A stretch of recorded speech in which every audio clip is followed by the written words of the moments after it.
সম্পর্ক মানে তুমি বনাম আমি নই। সম্পর্ক মানে দোষ খোঁজা নয়, সমাধান খোঁজা। আজকাল মানুষ সম্পর্ককে প্রতিযোগিতা মনে করে।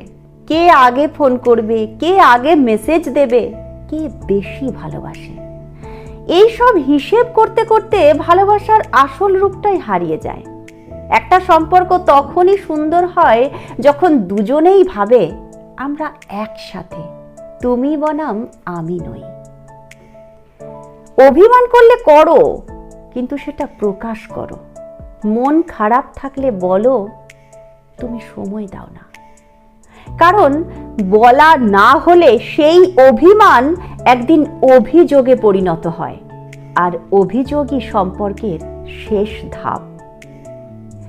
যে সম্পর্কের মধ্যে প্রতিদিন নতুন করে কথা হয়, যেখানে হাসির মাঝে ছোটখাটো রাগও মিশে থাকে, সেই সম্পর্ক কখনোই ভাঙে না।